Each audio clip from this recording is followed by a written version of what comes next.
Je me dirige vers Tiama, le bateau de Steph et Béa, en mer, qui est un magnifique Outremer 55, pour échanger avec eux à propos de leur changement de vie et de cette nouvelle vie nomade.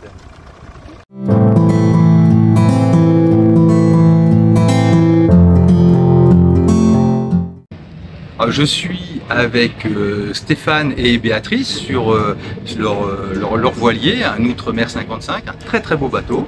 Et on s'est rencontrés avant-hier.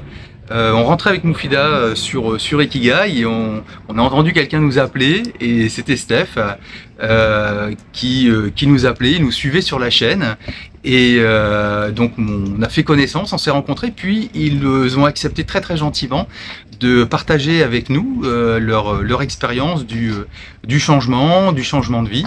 Donc on va passer un petit moment avec eux. Alors Stéphane et Béatrice, bonjour. Merci de nous recevoir sur Tiama et merci de nous accorder ce temps d'échange. Alors ce que je vous propose dans un premier temps, c'est peut-être de vous présenter. Eh ben, je m'appelle Béatrice, j'ai 57 ans. J'étais infirmière depuis toujours, ma seule profession. Et j'ai pas d'enfant. J'ai rencontré Stéphane en 2000. On s'est mariés et on a eu ce projet, il a eu ce projet de tour du monde de voile. Je me prénomme Stéphane, je vais faire 61 ans dans 15 jours, là, donc c'est une soixantaine d'années. Le projet est récent, je vous en parlerai plus tard. Voilà, j'ai troqué une vie de sédentaire, j'ai beaucoup voyagé avec Béatrice, mais de sédentaire et de chef d'entreprise pour une vie de marin. J'ai beaucoup gagné au change. Et pour terminer la présentation, nous sommes trois en fait ici, Béatrice, moi et Tiama. Pourquoi je rajoute ça? C'est que Tiama, le nom du bateau, participe au projet de changement de vie. C'est du tahitien. Tiama, et ça veut dire libre. Depuis combien de temps avez-vous opéré ce changement de vie? C'est un changement de vie très récent en fait. Là on est en début 2023, ça a commencé mi-2018 un peu par hasard. Rien ne nous prédestinait à ça, ni Béatrice ni moi n'étions des marins, ni fils de marins, ni de culture maritime. Nous habitions pas loin de Montpellier, au nord de Montpellier, mais voilà, aucune prédestination à la vie sur l'eau. On a beaucoup voyagé, on a fait pas mal de croisières dans des petits paquebots, mais c'est un projet vraiment très récent. Juillet 2018, pour être précis. Donc le temps entre l'idée du projet et le passage à l'action a été quand même extrêmement ramassé. Entre l'idée du projet été 2018 et le passage à l'action, le premier bateau a été acheté 2 mois après. La première petite croisière de 3 semaines en autonomie a été faite l'été d'après. Le premier départ en tour de l'Atlantique a été fait l'automne qui a suivi. Donc tout ça s'est enchaîné à vitesse grand V. Et le projet est vite devenu un projet de tour du monde sans date de retour, donc sur 5, 10, 15 ans. Oui, c'est un changement de vie radical très rapide. Et quels étaient vos métiers précédents ou vos métiers actuels?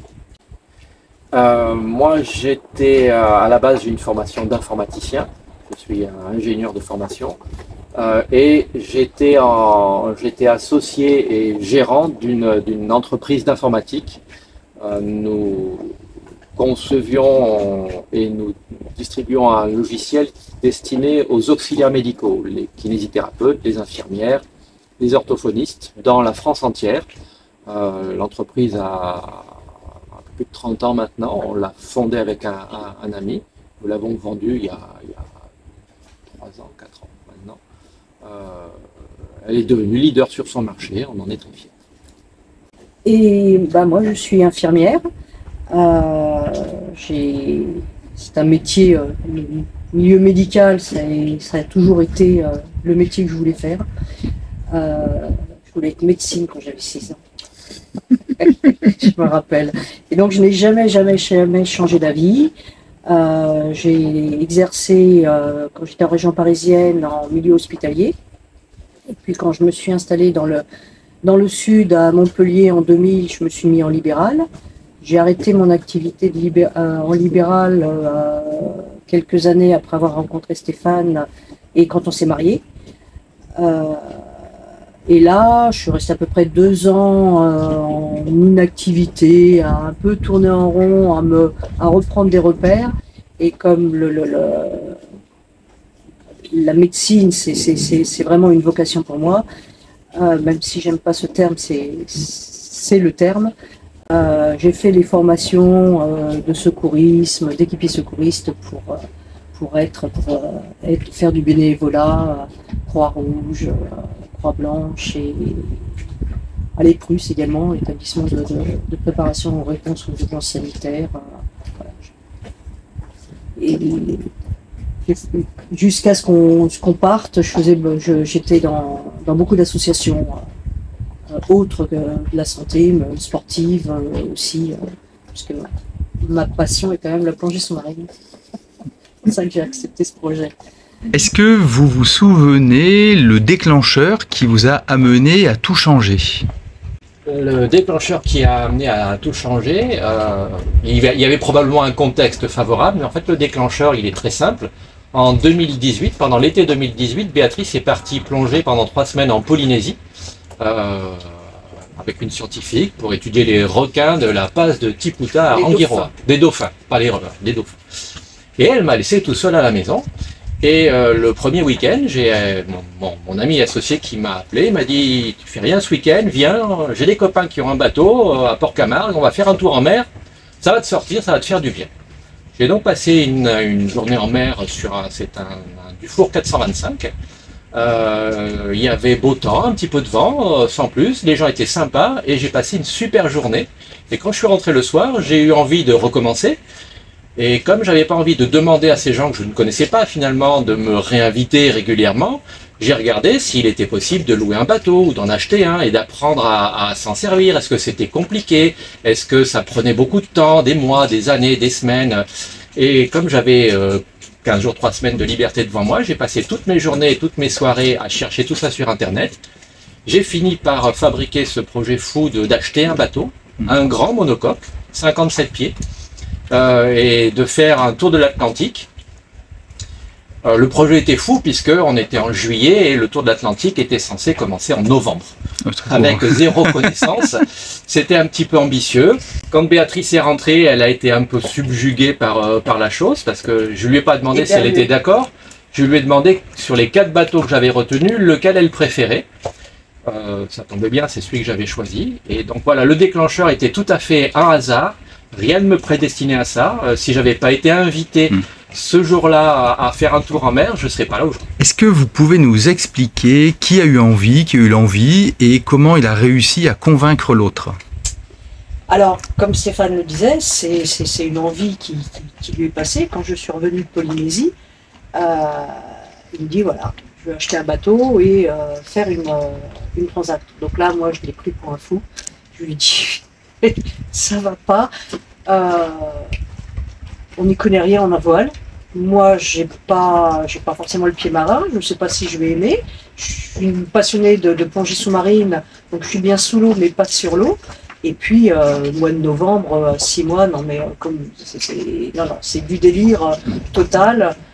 J'ai quand même regardé pour lui faire plaisir les quelques photos, quelques bateaux qu'il me présentait, qu'il avait imprimés. Donc j'ai choisi juste le côté féminin, trouver le 57 pieds qu'on a acheté, joli, beau, on l'a visité, il me paraissait très bien, mais je trouvais ça complètement de la folie. J'étais pas chaude au départ, j'étais vraiment pas chaude. Et Stéphane m'a dit, mais si on fait pas si on réalise pas ça, moi je vais m'éteindre. C'était pas un chantage, mais il me faisait comprendre que c'était vraiment quelque chose qu'il avait réfléchi pendant 3 semaines. Il n'avait fait que ça pendant que j'étais partie. il avait lu, regardé des vidéos, il s'était renseigné. Je connais sa capacité à se renseigner sur un sujet quand ça le passionne. Et je voyais bien que réellement, si je lui mettais un veto ferme et définitif, ça aurait été vraiment très, très, très dur psychologiquement pour lui. Donc je dis, ok, je vais bien essayer, mais je te promets pas qu'on ira au bout. On a appris, etc. Bon, il a réalisé qu'on ne pouvait pas faire de la transat au mois de novembre de la même année, donc novembre 2018, et ça m'a bien soulagé. Et puis, il nous a fallu un an pour que je lui dise « Ok, je suis prête ». Il nous a fallu une navigation et des vacances tous les deux sur le bateau pour lui dire « Ok, je suis prête ». Mais j'ai accepté, j'ai accepté son challenge. Je me suis dit « Pour lui, je vais le faire, je vais voir. Si ça ne me plaît pas… Bah, ». D'accord. Et quel est l'élément pour toi qui t'a convaincu? S'il y avait un point… Il y avait une condition sine qua non, c'est qu'on amène du matériel de plongée à bord pour que je puisse plonger. C'était hors de question que je parte faire de la voile, que j'aille dans des beaux endroits sans avoir mon matériel de plongée, et sans avoir la possibilité de plonger. Il fallait que je trouve mon propre intérêt dans ce voyage. Ça a été quelque chose de particulier, parce que ce que dit Béatrice, c'est exactement ça. C'est une mauvaise motivation pour un changement de vie. C'est fuir quelque chose en se disant quand je serai sur les mers sur un bateau, les problèmes disparaîtront et la vie sera plus belle. Il se trouve que les problèmes ont disparu. L'entreprise ayant été vendue, ça a aidé. Il se trouve que la vie est plus belle ici à Grenade qu'elle ne l'était à Montpellier en plein hiver. Ça, c'est clair. Je serais mort dans ma maison sans être jamais sorti pendant 20 ans. Le changement de vie a été radical parce qu'il fallait qu'il y ait quelque chose, c'est assez violent en fait comme changement. Et c'est pour ça que Béatrice, malheureusement, c'était presque un chantage, c'est qu'elle n'a pas eu le choix. Alors, quels ont été les grands temps forts dans ce processus de changement de vie? Alors, quand on a acheté le bateau, on a trouvé un coach pour nous former sur le voilier. Pour moi, il y a deux temps forts qui m'ont fait accepter ce projet. Ça a été la première nave de nuit qu'on a faite en exercice, qui était sur une navigation de 12 heures, la Grande Motte, le Planier, de nuit. En plein mois de décembre, navigation que j'ai pas vraiment appréciée parce qu'il faisait froid et donc j'avais un très mauvais souvenir. Et je me suis dit non, c'est pas possible. Si j'ai aussi froid que ça sur un bateau, je pourrais pas. Ça va pas le faire. Donc ça a été un point négatif, mais ça a été un temps fort malgré tout parce que après il y avait le chauffage qu'on pouvait, on a acheté des vêtements qui allaient bien pour ne pas avoir froid. Et le deuxième temps fort, donc on a refait des nappes de nuit entre-temps qui se sont très bien passées. Et le deuxième temps fort a été quand on est partis tous les deux en août 2019, donc 6 mois plus tard, où on est allé aux Baléares. Et au départ, je voulais le faire avec notre coach parce que j'avais peur de faire la navigation que tous les deux. Et puis je me suis dit non, il faut que je me lance, sinon jamais ça se fera. Donc lui n'étant pas disponible, le coach, on a dit avec Stéphane, on part 3 semaines là-bas. Et on a eu un souci à un moment donné au cours de la navigation, quand on était entre les îles, à faire du cabotage, où on a eu le phénomène méditerranéen, le vent qui se lève brutalement, où on a eu des problèmes de voile, qu'on ne pouvait plus rentrer, toute voile dehors, on était direction la terre, et là, il a fallu gérer. Ça a été un gros coup de stress et Stéphane a super bien géré, a trouvé les solutions. Je l'ai aidé bien sûr et donc j'ai su aussi faire face à ça sans paniquer, Et là je me suis dit, je lui ai dit à Stéphane, on est prêt pour une transat. Le voilier ne l'est pas, il y a des modifications à faire pour que les incidents qu'on a eus ne se reproduisent pas, mais je suis prête parce que je n'ai pas eu peur. Tu as su gérer, régler les problèmes et j'ai pu t'aider. Donc ça a été vraiment le temps fort qui a dit OK. Et en ce qui me concerne, les temps forts ne sont pas de même nature. Ce que vient de dire Béatrice, il y a beaucoup de choses que j'ai apprises pour naviguer, pour gérer un voilier, qui pour moi faisait partie d'un processus d'ingénieur. C'est des choses qu'on apprend et qu'on restitue. Même si le domaine était nouveau, et il participait au changement de vie, toute proportion gardée, ça n'était que de nouvelles choses à apprendre, à intégrer et à restituer. Et donc pour moi les temps forts n'ont pas été cela. Pour moi les temps forts ont été l'achat du premier voilier, un Jeannot 57, comme premier voilier c'est gonflé. Oui, c'est un gros bateau, voilà, ça se gère de façon particulière. Et le deuxième temps fort, ça a été l'achat du catamaran, 1 an et demi, 2 ans après. C'est très très proche. Hein, c'est très proche. On n'était pas encore parti pour notre tour de l'Atlantique, qui était devenu un projet de tour du monde entre temps. On n'était pas encore parti parce que avec avec le fléau qui sévissait sur la planète, des chantiers navals avaient du retard dans la préparation du bateau. Et comme on tournait en rond et qu'on savait qu'un jour on trouverait des copains en tour du monde qui auraient des katas et qu'on se dirait tiens, ça serait bien si on en avait un, c'est vraiment sympa.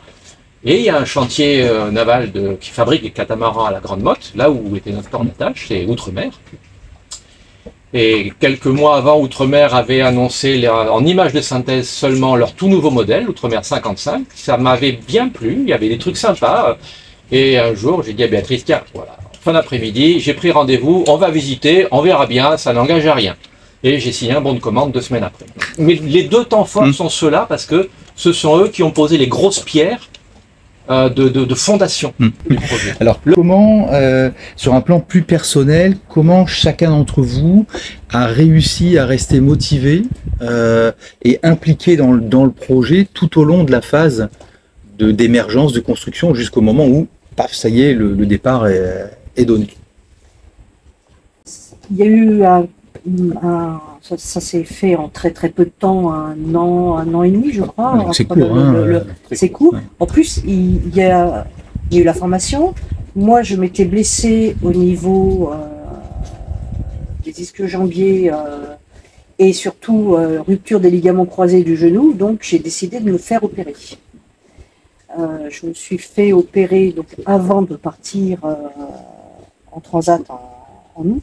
Donc, quelques mois avant, le temps de la rééducation, donc j'ai planifié avec le chirurgien l'opération, le temps de me rééduquer, et puis le bateau a été une bonne rééducation également post-opératoire. Donc ça m'a bien occupé l'esprit et le temps. Ensuite, on a visité avant de partir en septembre 2020, on a visité le chantier Outremer. Là, quand j'ai visité, quand j'ai discuté avec je perds le fil de mon pensée. Directeur commercial. Merci. Avec le directeur commercial. L'Outremer m'a tout de suite emballé. J'avais navigué un petit peu avec le Jeannot 57, ça allait. Bon, la gîte, je n'aimais pas trop, mais j'avais pas été encore jusqu'aux Canaries qu'on a fait ensuite. Mais l'Outremer m'a emballé. On a fait un essai en mer. Quand Stéphane a passé la commande, on savait qu'on allait le recevoir en 2022. Donc on avait un objectif assez court de navigation avec le Jeannot et on est resté aux Canaries pendant 7 mois. Et après, je voulais rentrer en métropole pour assister à la construction du bateau. Ça permettait de nous investir, de se projeter. Donc, en fin de compte, le temps a été très court. Et ça nous a permis d'aller jusqu'au bout, de ne pas trop cogiter ou de ne pas avoir de mauvaises expériences et de mauvais souvenirs. Et pour moi, garder la motivation, en fait, ça a été, c'est la suite de tout ce que j'ai expliqué depuis tout à l'heure. Ce changement de vie, pour moi, allait de lui-même. D'une certaine manière, j'ai commencé à vivre le jour où j'ai signé le bon d'achat pour le Jeannot 57, pour le monocoque. Je connaissais pas la vie qui était la mienne, mais j'étais en train de la découvrir. Et donc les questions techniques, les questions émotionnelles, les aptitudes, les apprentissages à faire, tout ça, pour moi, était quelque chose qui allait de soi, qui était une vraie découverte, puisque, je l'ai déjà dit, j'étais pas marin, rien ne me prédisposait à ce genre de choses, en réalité. Mais pour autant, d'une certaine manière, je crois que c'est la première fois dans ma vie où j'étais à l'initiative d'un projet majeur me concernant. Je ne dis pas que quand je me suis marié, j'étais pas à l'initiative de la chose, mais nous étions deux. Quand mon ami Jean-Philippe et moi-même avons créé notre société, pareil, nous étions deux. Il était plus le moteur. Bon, allez, on se lance, d'accord. Et dans beaucoup de choses, les seules fois où j'avais une initiative totale, c'est quand j'étais moi-même le concepteur informatique du logiciel qu'on vendait aux clients. Ça a duré pas mal d'années. Et puis un jour, il y avait trop de clients, le travail était trop complexe. Et on a recruté des salariés pour me donner un coup de main là-dessus. C'était bien. Et ce qu'ils faisaient, j'aurais pas forcément fait pareil. C'était déjà plus mon propre projet. Et puis un jour, l'équipe d'informaticiens a créé un nouveau logiciel de toutes pièces. C'était leur métier. Ils étaient payés pour ça. Moi, j'étais le gérant de l'entreprise.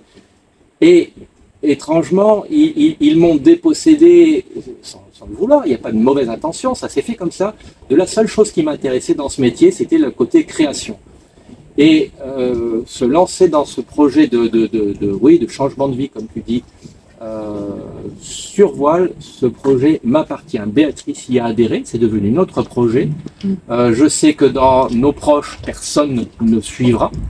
Je sais que dans notre famille, personne ne fera pareil. Je sais que mon ami et associé ne le fera pas. Donc je garderai, je parle que pour moi là ce coup-ci, je garderai ça comme étant mon accomplissement. C'est enfin, à 60 ans passés maintenant, c'est enfin quelque chose que j'accomplis pour moi-même. Et curieusement, le terme changement de vie, il est à la fois pleinement approprié, et pour autant, il ne l'est pas, puisque c'est comme si ma vie précédente n'était pas vraiment la mienne. Pourquoi avoir choisi la voile comme mode ou comme moyen de changer de vie? Moi, c'est pour suivre Stéphane, donc voilà, la réponse aussi courte. Et moi, pour la réponse, c'est simple, je n'ai pas choisi la voile. Je le formulais d'une façon dont s'expriment les gens à la télévision, c'est la voile m'a choisi. C'est pas l'homme qui prend la mer, c'est la mer qui prend l'homme, c'est exactement ça. Moi, ça s'est imposé, je ne l'ai pas cherché, je ne l'attendais pas. Il y avait peut-être des prérequis, il y avait peut-être de l'inconscient quelque part, je ne sais pas. Mais ça s'est imposé, et du jour où ça s'est imposé, ça ne m'a jamais quitté. C'est comme ça. La voile est mon changement de vie, c'est elle qui m'a choisi. Comment vous vous êtes préparé par rapport à ce projet? Alors, la préparation a été de plusieurs niveaux. Je vais parler en ce qui me concerne, beaucoup de lectures. Et donc les quelques bouquins classiques sur les réglages des voiles, les choses comme ça, pour essayer de comprendre en pratique comment marche un grand voilier et pas simplement un Hobby 4 ou un petit laser. Et le tout premier bouquin que j'ai lu, c'est un choix particulier, c'est Navigation par gros temps. Celui qui décrit la Fastnet de 79, je crois, avec les expériences qui en ont été tirées depuis. Ce bouquin était passionnant et j'ai commencé par celui-là délibérément. C'est lui qui a induit la suite du projet, parce que quand j'ai choisi le bateau qu'on voulait acheter, Dominique, la personne qui nous a formés dessus, a demandé à nous rencontrer avant, parce qu'on ne le connaissait pas, et pour essayer de comprendre c'était quoi notre motif, pourquoi on voulait acheter un bateau si grand, pourquoi on ne commençait pas par petit, pour progresser, pour apprendre, comme fait tout le monde, quoi. Si on n'était pas des farfelus. Si on n'était pas des farfelus, et donc je lui ai expliqué comment moi j'avais abordé la chose, beaucoup de lectures, beaucoup de questions, j'avais déjà beaucoup de réponses, et en particulier que je venais de finir ce bouquin-là, et que c'était celui-là par lequel j'avais commencé. Et je lui ai demandé, voilà, dès qu'on aura acheté le bateau, pour moi la question ne se posait pas de ne pas l'acheter, donc dès qu'on aura acheté le bateau et dès que les conditions s'y prêtent, c'est-à-dire qu'on a double drapeau rouge sur la capitainerie et interdiction de sortir en temps normal, on sort sur notre bateau et on fait un tour dans le golfe de la Grande Motte, d'Aigues-Mortes, du Creux du Roi, Et à partir de là, soit je suis mort de peur, j'en ai déjà parlé tout à l'heure, c'est toujours la même chose, soit je suis terrifié et je n'arrive pas à surmonter ça, et ben je revends le bateau. Oui. Ça veut dire que voilà, même si j'ai envie, je ne pourrai pas. Soit c'est juste difficile, compliqué, impressionnant. Mais là, j'apprendrai. Et peu de temps après, peut-être 1 ou 2 mois après, on est sorti que Dominique et moi. Béatrice était peut-être en séjour plongée ou quelque part. Enfin, elle n'y était pas, pour en soi. Et on est sorti un jour où on avait vraiment du gros temps dans le golfe. On est sorti avec l'équivalent de 3 riz dans la grande voile, donc demi-surface, de demi-longueur, bref, quart de surface. Et l'équivalent de... on avait une demi-trinquette. Donc 2 strings pour propulser le bateau. Le Jeannot 57 qui fait 28 tonnes chargées, là il en faisait peut-être que 25, 26, c'est quand même lourd. Il avançait à 9 nœuds, tout guiré, nickel, les manœuvres étaient rapides. C'était super stable, très sécurisant, impressionnant parce qu'il y avait un vent à décorner les bœufs, mais c'était super stable, très sécurisant, aucun comportement malsain de la part du bateau. Fallait juste faire attention parce qu'il y avait énormément de tension et d'énergie dans cette chose-là. Et quand on est rentré, Dominique m'a dit que voilà, je m'étais plutôt bien débrouillé. Le bateau, aucun problème, il nous amènerait au bout du monde. Et maintenant, il fallait apprendre. Et donc, l'apprentissage s'est fait sur notre bateau comme ça, petit à petit. Et donc, la préparation a été justement la pratique sur notre bateau. On n'a pas appris la voile. Je tiens à le préciser parce que c'est pour beaucoup de marins, le terme est ambigu. Ah, mais vous êtes des voileux. Oui. Vous faites de la voile. Non. Nous faisons de la grande croisière sur un voilier. Et c'est très différent. Je ne ferai pas de régate. On en a fait une petite avec les équipes d'outre-mer. Je n'aime pas ça. Je ne suis pas un compétiteur. Faire la course à la voile en étant à 15 mètres des copains qui... Non. On ne cherche pas à aller vite entre nos escales. On n'est pas pressé. On a notre temps. Donc on fait de la grande croisière. Les réglages du bateau ne sont pas tout à fait les mêmes. Les choix des bateaux ne sont pas tout à fait les mêmes. Et c'est pour ça que notre premier bateau a tout de suite été un très grand bateau. On avait les moyens de le faire, donc ça facilitait les choses. Pareil pour le catamaran, on avait les moyens d'acheter un bateau comme ça, donc on l'a fait. On n'a pas pris un catamaran plus petit, mais un grand bateau nous permet de bien vivre, puisque c'est notre maison, c'est notre foyer. Et notre foyer, on avait passé l'âge de vivre dans quelque chose de petit, voire de spartiate pour certains. Donc on a eu ce privilège de pouvoir tout de suite commencer et donc apprendre sur un grand bateau. C'est parfois compliqué d'apprendre sur un grand bateau, mais c'est très formateur. On s'est préparé également en faisant des formations, quand même. Pas parti sans aucune connaissance. On a fait de mémoire 3 formations par nous-mêmes après on a fait des formations avec Outre-mer, mais quand on avait le Jeannot 57, on a fait médecine en situation d'isolement. Moi, je suis infirmière, mais Stéphane, il avait besoin de savoir, mais j'ai fait la formation avec lui, que j'ai appris à coudre, à recoudre, chose qu'on n'apprend pas en tant qu'infirmière en France. Donc ça, c'est une compétence que je n'avais pas. Je ne sais pas si je saurais le refaire là, parce qu'il faut pratiquer en réalité. Et c'était très intéressant. On a fait entretien des voitures diesel, savoir être autonome, se débrouiller. Et on avait fait aussi donc comme formation la météo.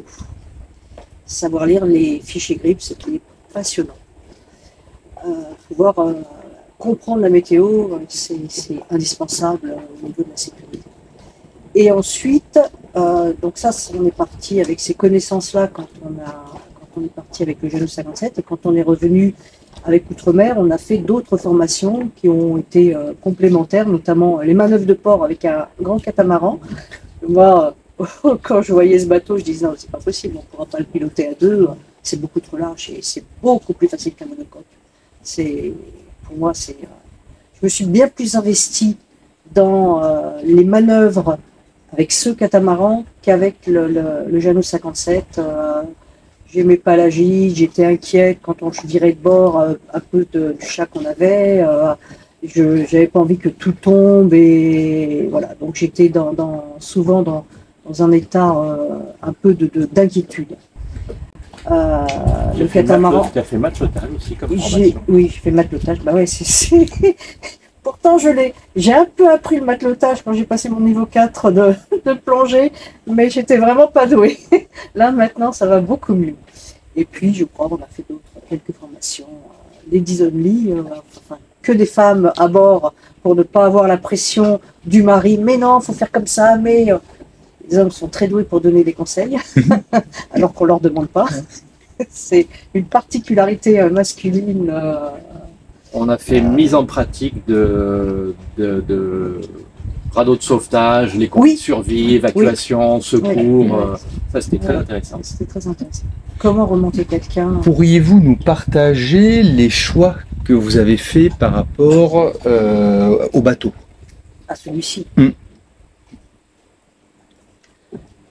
C'est simple. Ce catamaran est confortable, il est rapide et sécurisé. Ce qu'on a fait par rapport à ce bateau, on avait une liste d'options, hein, comme sur tous les bateaux neufs, quand on peut acheter un bateau neuf, on avait une liste d'options assez conséquente en fait. Et pour ce que j'en sais, la plupart des propriétaires de ce modèle de bateau prennent à peu près tous les mêmes options. Il y a peu de variantes.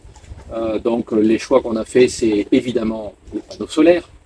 En standard, on a 2 grosses batteries au lithium. On prend tous une 3e batterie au lithium pour avoir un peu plus d'autonomie. C'est les options.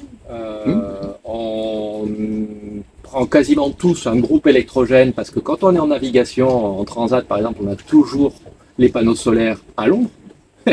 Donc il arrive un moment donné, soit on coupe le pilote automatique et on barre, soit on se dit mais non, le bateau il est prévu pour ça, donc il me faut de quoi l'alimenter. Donc un groupe électrogène. Après les options de confort à bord, certains prennent un lave-vaisselle, on ne l'a pas pris. On a un petit lave-linge, ça c'est bien pratique, 3 kg, mais ça pour le quotidien c'est bien commode. Qu'est-ce qu'on peut avoir choisi? Là, on a fait des choix de voile, on a 2 garde-robes possibles qui sont proposés par Outremer. Il doit y avoir, je sais pas, moitié-moitié des propriétaires qui prennent un ou l'autre selon leur propre expérience de voile. Nous, on a grand voile en hydranet et Solent autovireur en hydranet, c'est passe-partout, c'est inusable, c'est facile d'emploi pour nous. Et on a quelques voiles quelques grands voiles de petit temps en supplément en cas de besoin. Ce sont des choses assez classiques pour un bateau comme celui-ci. Et les choix qu'on peut y faire, oui, on peut faire des choix des couleurs d'ameublement ou de décoration, mais je vais parler que pour Outremer. Les bateaux sont très bien conçus. Ce qui est optionnel, c'est une question de tarification, mais en fait, les options vont de soi. Donc les choix sont induits par la vie qu'on va avoir sur ces bateaux et la quasi-totalité des propriétaires de ce chantier naval partent en tour du monde avec leur bateau pendant de nombreuses années. Les choix qu'on a fait, par exemple, c'est de ne pas avoir d'antenne de télé. On a un téléviseur qui nous permet de regarder des choses si on se branche directement dessus, mais c'est tout. On a une électronique de bord assez complète. Deux traceurs grand écran, un de chaque côté, à côté des 2 pôles de barre. C'est bien pratique aussi. Après, l'installation est standard, AIS, radar, c'est des choses assez standards pour des bateaux dans ce type de projet. Lorsque vous regardez dans le rétroviseur, quelle est la première chose qui vous vient à l'esprit? J'aurais dû le faire bien avant. Ça sort du cœur.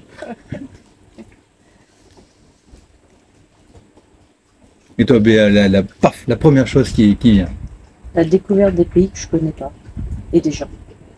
La rencontre. On aime beaucoup voyager. C'est une autre façon de voyager qu'on n'avait pas fait. Et par nous-mêmes, c'est intéressant. et surtout la rencontre avec les gens. Les gens, j'adore la nature. Donc c'est vrai, la transat, je passais quelques minutes, quelques heures, pas trop longtemps avec le soleil dehors, mais j'observais à chaque fois la nature. Même s'il n'y a pas beaucoup de vie, il y en avait, et c'était marrant. Voilà, regarder derrière, dans le rétroviseur, bah, c'est une richesse, c'est une richesse supplémentaire. S'extraire également, c'est s'extraire d'un environnement qui est de plus en plus anxiogène à terre. La vie actuelle, je plains vraiment tous ceux qui restent terriens parce qu'ils n'ont pas le choix, ou quelles que soient les raisons. Je les plains parce que ça devient de plus en plus difficile et on a une liberté, on a un privilège. Ça, quand je regarde dans le rétro, je vois cette liberté. On vit la vie et on vit l'instant présent. Voilà, ça c'est un événement. Je me rappelle quand j'étais encore infirmière, avant que je ne cesse mon activité, j'avais assisté à une conférence de quelques jours d'une personne qui essayait de transmettre aux gens: vivez l'instant présent. Comment vivre, nous, citadins, l'instant présent? C'est vraiment pas facile parce qu'on est tous pris dans un quotidien, dans un objectif, dans un système de vie qui fait qu'on ne vit pas. On ne vit pas comme on voudrait. Et cette formation que j'avais faite m'avait plu. Je ne savais pas comment je pourrais vraiment vivre l'instant présent, me ne consacrer qu'au moment. On est souvent dans l'anticipation, et si, ou je vais faire ça, et là, sur un bateau, on ne peut pas faire autrement que de vivre l'instant présent. Ma famille qui dit: alors, tu restes combien de temps à tel endroit? Ben, j'en sais rien. Il y a un proverbe de plaisancier que j'ai découvert il y a peu de temps et que j'aime beaucoup. C'est: les projets et les programmes s'écrivent sur le sable à marée basse. Mais c'est d'une vérité. C'est exceptionnel, cette phrase. Et c'est vrai. Et ça, c'est une richesse et c'est une qualité de vie que j'apprécie chaque instant. Et Stéphane, quand tu dis j'aurais dû le faire plus tôt, Ça, c'est très personnel, hein. Ça correspond à ce que j'expliquais tout à l'heure. Pour moi, ce changement de vie est un vrai commencement de vie. Et donc, j'aurais dû le faire plus tôt. C'est dans ce sens. Il y a une vraie cohérence. Si je regarde dans le rétroviseur, en vrai, il pourrait me venir plein de choses à l'esprit, mais je retiens pas les choses la chose qui me revient, et Béatrice n'y était pas, c'est le jour où j'ai pris notre chatte Grisette dans mes bras. Elle dormait sous les canapés sur la terrasse de notre magnifique maison à côté de Montpellier. Et c'est le jour où je l'ai amenée sur Jasmin, notre bateau précédent, et où je n'ai jamais remis les pieds dans la maison. Ça a été difficile. Ça marque bien un changement de vie. On avait une belle maison qui était très confortable, qu'on avait conçue pour nos vieux jours. Et puis voilà. Mais franchement, ça vaut le coup de partir, de se lancer. Qu'est-ce qui a profondément changé dans vos vies? Plusieurs choses, c'est assez facile. L'une des choses concrètes qu'on peut observer, mesurer avec un décamètre, c'est le mode de vie. Nous vivons dans un grand catamaran, certes, mais ça reste une petite surface à vivre. Nous avions une très grande maison qu'on avait conçue nous-mêmes, qui était magnifique, dans un grand terrain, dans une pinède, enfin c'est dans un petit village sympa comme tout. L'espace à vivre ici, même sur ce catamaran, est beaucoup plus réduit. La totalité du catamaran tient dans le salon qu'on avait. Donc ça on pourrait parler de ça, mais en fait c'est du détail. Moi je suis pas forcément attaché à ces choses-là, et quand j'étais enfant, j'ai vécu pendant plusieurs années en caravane avec mon frère et mes parents. Donc ça ne me pose pas de souci la vie nomade dans une surface un peu réduite. En vrai, en plus quand on est sur un voilier, contrairement à une maison, l'environnement complet est chez nous. Et donc il n'a pas de limite. Quand on est dans un terrain avec les clôtures et les voisins à côté, on est très très étriqué, même si on a une grande maison. Ici on peut avoir un bateau, quelle que soit la taille, la totalité de la baie nous appartient à tous, c'est immense. Ça n'a pas de prix. Ce qui a profondément changé dès l'instant où on a quitté la grande motte avec le monocoque puis avec le catamaran, c'est quelque chose de radical que j'invite tout le monde à faire. Éteignez vos télévisions. Ça doit faire 3 ans que je n'ai pas regardé les informations à la télé. Au moins 3 ans. Et ben, ça fait un bien fou. Et là, peu importe ce qui se passe, de toute façon, on ne peut rien y faire. En revanche, on peut arrêter de se faire bouffer. Et donc, commencer à vivre. Et on est sur le terme du changement de vie. Le changement de vie, c'est débrancher la télé, arrêter d'écouter les informations. Ça ne changera rien autour de nous, mais nous, on vivra beaucoup. Alors ça, je peux te le confirmer parce qu'avec Moufida, on n'a jamais eu de télévision. Et nos enfants, le plus grand qui a 21 ans maintenant, n'a jamais connu la télévision à la maison. Nous, on était des gros consommateurs de films, de séries, accessoirement de news, parce qu'il y en a tout le temps, donc elles sont difficiles à zapper, d'informations. Et ces choses-là sont faites pour s'imposer à nous. Donc s'en extraire n'est pas toujours évident, mais on a toujours beaucoup consommé de télévision. Là, depuis qu'on est parti, si on regarde encore quelques séries qu'on télécharge, des choses comme ça, mais très peu en fait. On s'est dépollué par rapport à ça, et ça, c'est vrai que ça a été on réapprend à réfléchir par soi-même, à ne pas être des moutons, et surtout actuellement, c'est on retrouve l'essence de l'homme, ce qui fait qu'on est humain. On a appris, on doit réfléchir par nous-mêmes, on est capable de se dire tiens, j'entends une information, on me dit quelque chose, mon intuition me dit que c'est l'inverse, ou de toute façon, non, la vie, elle est pas ce qu'on est en train de nous dire. Et donc, on se dépollue énormément. Vraiment au sens propre comme au sens figuré, puisqu'on la pollution des villes et des voitures. Dernier point, ça rejoint ce que disait Béatrice tout à l'heure. J'imagine que c'est le cas de beaucoup de plaisanciers en grande croisière. On vit au jour le jour.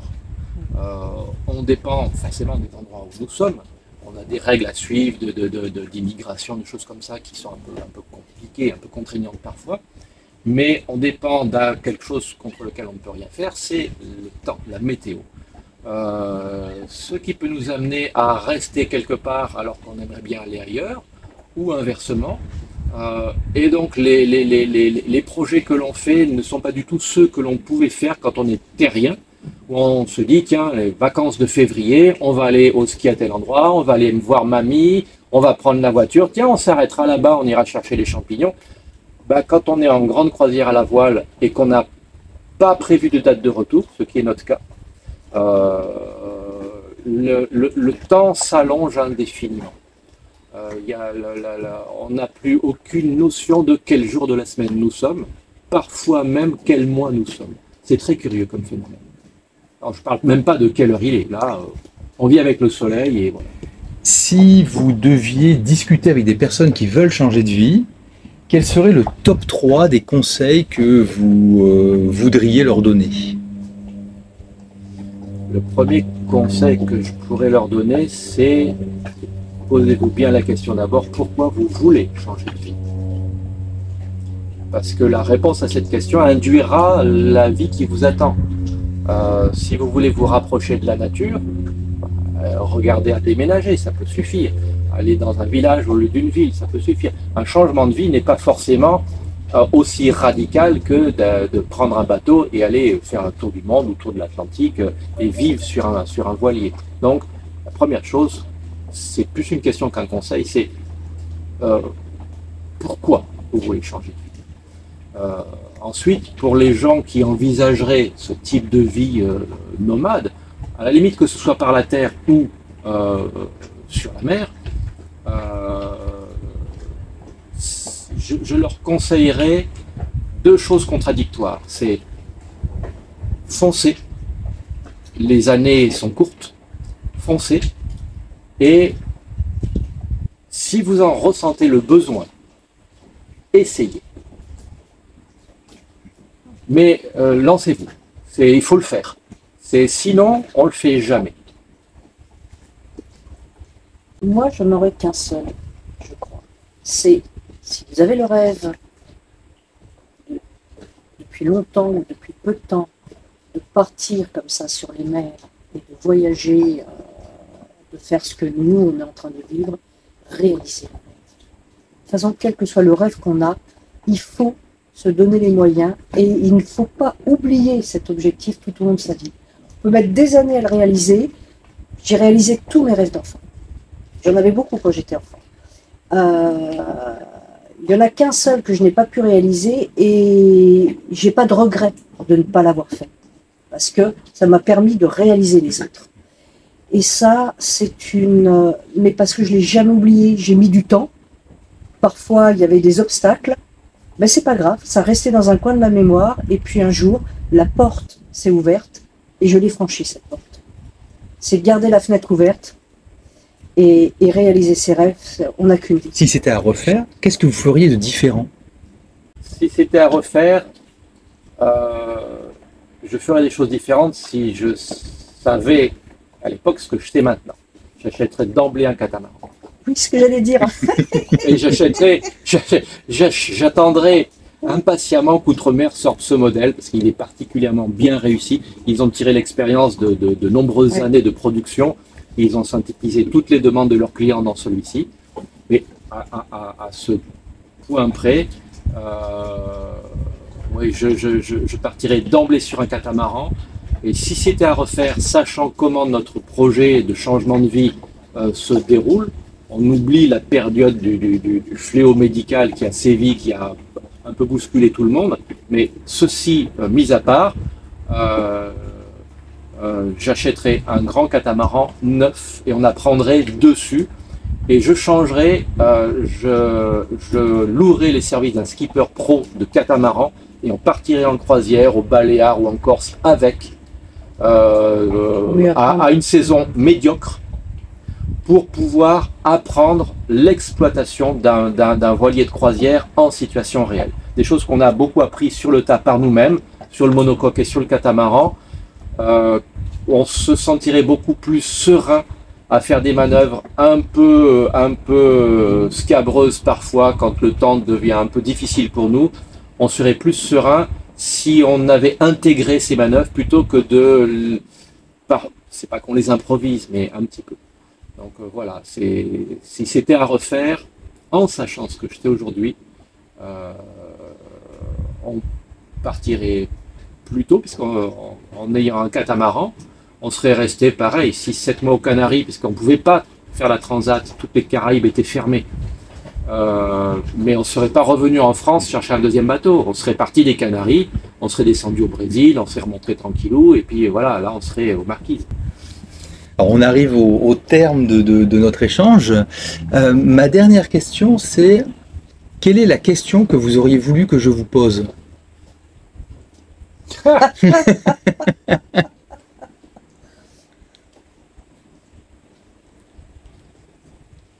Pourquoi a-t-on accepté de répondre? Pourquoi être venu à Grenade et pas au Marin comme tout le monde? Voilà. Alors, pourquoi être venu à Grenade et pas au Marin comme tout le monde? Parce que comme on a un projet de tour du monde sans date de retour et donc aussi longtemps que notre corps physique et intellectuel nous le permettra, initialement j'avais proposé à Béatrice de fêter mes 60 ans aux Marquises. Ça aurait été possible avec le Jeannot s'il n'y avait pas eu les épisodes de maladies qui ont sévi un peu partout.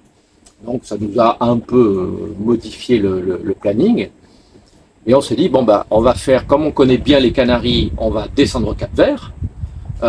Et puis on va un peu découvrir le Cap-Vert. Et on s'y est un petit peu attardé. Nos copains nous avaient dit, bon, de toute façon, Transat, vous pouvez partir mars, même avril, il y a moins de vent, mais j'avais sous-estimé que autant partir des Canaries en Transat, on était sur des vents parfois un peu toniques, mais des vents portants favorables quasiment tout le long, pendant toute la saison, alors qu'au départ du Cap-Vert, on est parti très très tard, nous, et les vents sont beaucoup plus capricieux.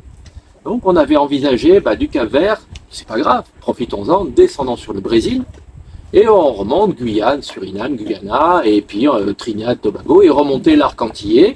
Après, on avait des délais géographiques imposés par les assureurs. Donc l'idée était celle-là, on se dit, on fera peut-être plusieurs tours du monde, mais là, sur le premier, on a le Brésil à portée de main, on a les îles du Sud à portée de main, allons-y. Comme on est parti tard du Cap-Vert, le Brésil, ça, c'était un peu compliqué. On a des travaux à faire qui nous sont demandés par Outre-mer, qui vont être faits en Martinique.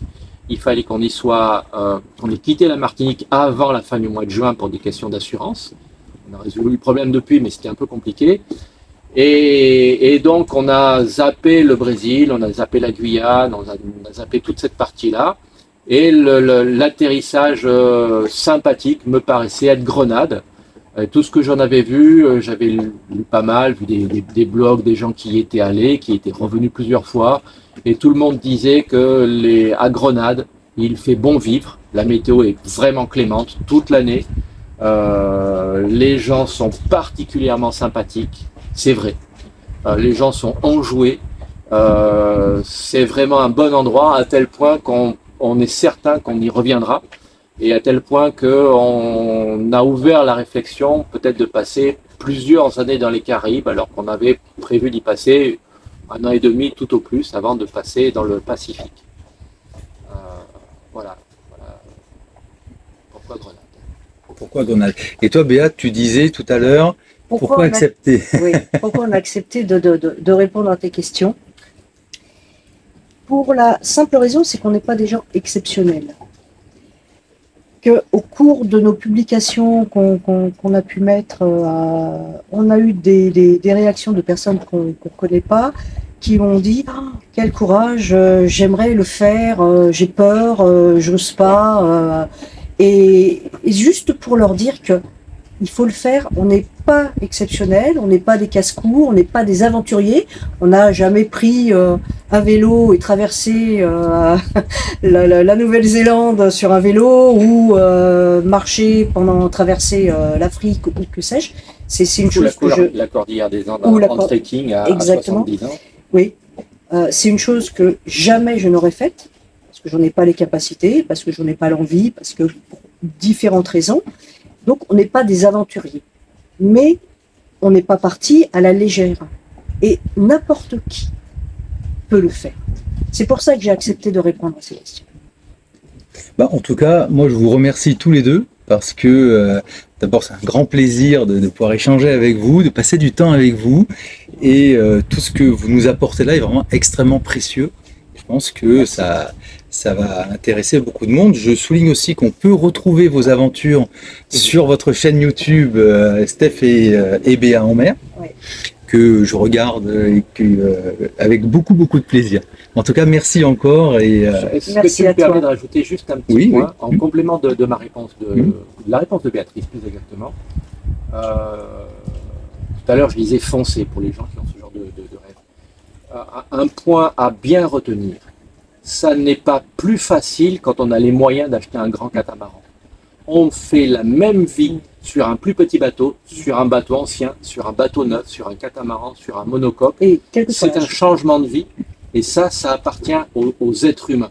Les moyens financiers peuvent faciliter certains éléments, mais ça n'est pas ça du tout qui est décisif dans nos vies respectives. Ce qui est décisif dans nos vies respectives, c'est qu'elles nous ont choisis ou on les a choisis et après on fait avec ce que l'on peut, mais on vit tous après les mêmes choses. Le décisif, c'est l'envie. Quel que soit l'âge, on a rencontré des gens de tout âge et ça, c'est génial. Merci beaucoup. Merci à toi. Si cette vidéo vous a plu, si elle vous a intéressé, n'hésitez pas à la liker, à la partager. Et moi, je vous dis à bientôt pour une prochaine vidéo.